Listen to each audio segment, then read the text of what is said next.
Quando eu faço apresentação, sempre me perguntam por que uma política de fraude, que sempre fala de sanções para o fraudador, nunca traz efeito para as empresas, ou nunca traz o efeito esperado. E essa resposta é muito simples, né? Se a gente voltar no triângulo da fraude e a gente pensar que a gente viu lá a ausência de controles internos, a motivação e a pressão e a racionalização, quando ele pensa na racionalização, ele já está pensando e já está levando em conta, o fraudador já está levando em conta a questão das sanções. Então, o fraudador ele não leva em conta o fato de ser pego. Quando ele comete uma fraude, ele não está considerando a possibilidade de ser pego e tomar uma sanção. É por isso que uma sanção, unicamente a sanção, não é o melhor controle a ser aplicado dentro de uma organização para prevenir uma fraude. A sanção por si só, ela acaba não sanando não salvando a sua organização de uma fraude. Ela sim vai te ajudar a salvar a sua organização pós a identificação da fraude, pós todos os trâmites, mas ela por si só não é o melhor controle. Trazendo isso um pouquinho para o âmbito do Brasil, o risco de fraude no Brasil, nós temos aqui algumas questões que a gente fala, né? Isso está reduzindo um pouco, isso, é claro, está mudando, depois de algumas coisas que a gente viu nos últimos 12 meses, mas ainda temos a questão do jeitinho brasileiro, que isso aumenta o risco de fraude no Brasil. Temos um sentimento de paternalismo muito forte, e principalmente o sentimento de impunidade, que é muito latente dentro da nossa sociedade.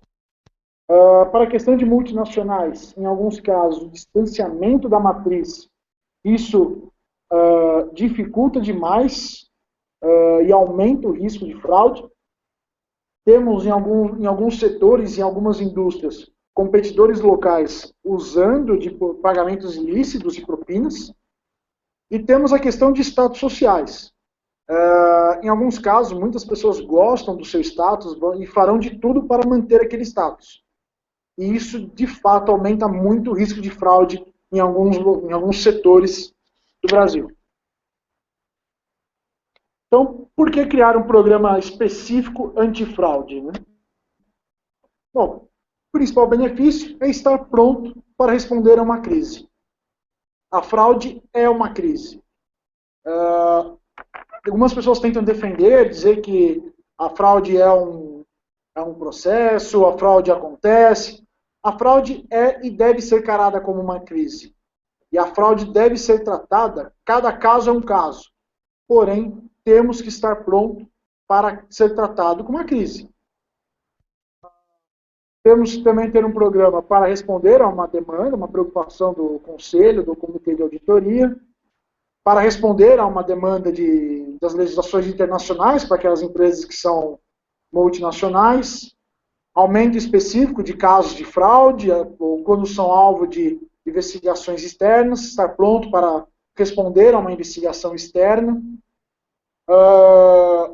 para ter uma função centralizada para responder ao risco de fraude, ou até mesmo para aquelas empresas que já têm uma estrutura de governança mais avançada, você aumentar a confiança de investidores. Os principais obstáculos para ter um programa antifraude. Empresas que não possuem políticas e procedimentos claros, definidos, implementados. Empresas que não possuem um claro suporte e patrocínio da alta administração. Eu sempre falo que é fácil você demitir um estagiário porque fez um reembolso de despesas fictício. Eu quero ver demitir aquele diretor comercial que tem a maior conta da empresa utilizando de propinas para obter essa conta. O posicionamento inadequado dentro da organização para a equipe antifraude, isso é complicado. O staff inadequado, isso também pode dificultar a sua equipe. budget reduzido para a equipe, medo de viagem, equipe de fraude não pode ter medo de viajar, não pode ter medo de sujar a bota, como diz um colega. A equipe tem que estar em campo, tem que estar lá onde a fraude acontece. Pensamento pequeno, pensamento limitado, tem que dar asa à imaginação. O fraudador é criativo, e é mais criativo do que muitas pessoas imaginam. Na hora de esconder como ele cometeu a fraude, na hora de esconder os rastros de como ele te desviou o dinheiro da organização, ele foi criativo. Então você tem que ser mais criativo do que ele para identificar onde essa fraude esteve escondida. Falha na construção do seu relacionamento. Na hora de fazer uma investigação, na hora de identificar onde essa fraude está escondida, você vai precisar de todas as áreas da sua organização participando, e todas essas áreas sendo parceiras dessa investigação.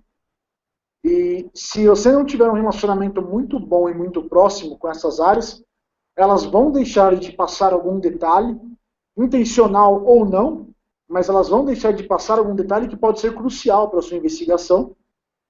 E a principal questão é a tua área de investigação de fraude não pode nunca, em hipótese alguma, ser reativa. Você tem que sempre estar um passo à frente do seu fraudador. Uma área de prevenção à fraude não pode nunca estar um passo atrás. Bom, a gente falou os principais desafios, então a receita para o sucesso é você ter o suporte, o staff adequado, execução e resultados sempre o topo de linha, ter um relacionamento adequado e sempre mostrar resultado, sempre retorno ao investidor, sempre comprovar o retorno do seu investidor. Vamos explorar cada uma das caixinhas? Então, falando do suporte, né, sempre ter o patrocínio. Políticas e procedimentos sempre claramente definidos. Um canal de denúncias independente, diretamente com a alta administração. Programas de compliance e de ética claramente definidos. Código de conduta claramente definidos, contando com total apoio da alta administração. Tem que ter livre acesso ao comitê de auditoria ou comitê de compliance ou comitê similar. Respeito e patrocínio pelo jurídico e pela área de recursos humanos. Claro entendimento de papéis e responsabilidades. Tem que saber quem pode fazer o quê e qual o limite de cada um e onde você deve atuar em parceria com cada departamento. E acompanhamento e aprovação constante de custos. Essa questão de custos é fundamental. Ao mesmo tempo que eu não posso ter medo de viajar, por exemplo, eu também não posso, a qualquer denunciazinha, pegar um avião e ir lá fazer uma entrevista em qualquer canto do país, ou qualquer canto do mundo. Tenho que acompanhar o custo do departamento de fraude na unha. Não posso correr o risco de ser acusado de estar cometendo uma fraude de reembolso de despesa dentro do departamento de prevenção à fraude. Com relação ao meu staff de fraude, tem que ter o histórico e a experiência apropriado. O recrutamento deve ser um recrutamento tanto interno quanto externo. Ele tem que ter o histórico da empresa, tem que saber todo o desenvolvimento, como é que a empresa chegou até o patamar que a empresa possui. Ao mesmo tempo, trazer experiências de fora, experiência de consultores externos, experiência de escritórios de advocacia, experiências diversas, combinação de especialidades. Eu trouxe aqui algumas sopinhas de letrinhas, né? Trouxe aqui examinadores de fraude, auditores internos, contadores, advogados, engenheiros, contadores norte-americanos, mas essa combinação de especialidades depende muito do seu negócio. Se o seu negócio exige que você fale com um médico, você tem que ter na sua equipe um médico. Se o seu negócio exige que você interaja com laboratórios químicos, você tem que ter um químico. Depende do seu negócio. constante investimento em treinamentos, uma correta definição de headcount de equipe, forte relacionamento externo, fácil acesso a network,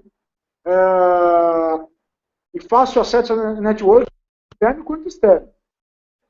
E habilidades específicas, como Data Analytics, Computer Forensics, bom, uma série de outras habilidades específicas podem ser acrescentadas, também depende do seu negócio. A execução e o resultado. O departamento de fraude, ele por si só, pela sua natureza, e sempre que uma demanda de fraude surgir, ele não pode cometer erro. Ele tem que ser sempre de extrema qualidade. Eu gosto de falar que quando você está executando um trabalho, e não estou aqui menosprezando qualquer outro departamento de qualquer outro segmento de uma organização, mas qualquer outro departamento ele tem o direito de passar por uma revisão. O departamento de fraude, ele não tem esse direito. Porque aqui você está, de fato, apontando o dedo para alguém. Você está, de fato, acusando alguém de estar roubando dinheiro de alguma organização ou livrando alguém por não estar roubando dinheiro de uma organização. Você está lidando com um fraudador. As suas evidências poderão direcionar o acompanhamento que um departamento jurídico irá dar para um caso ou não. É por isso que os resultados do departamento de investigação de fraude não podem ter outra qualidade senão a alta e extrema qualidade. Tem que ser perfeito. Construa uma marca dentro de uma organização. Haja como um consultor tenta ser sempre. Tente melhorar sempre o resultado da organização. Tenta sempre ser proativo.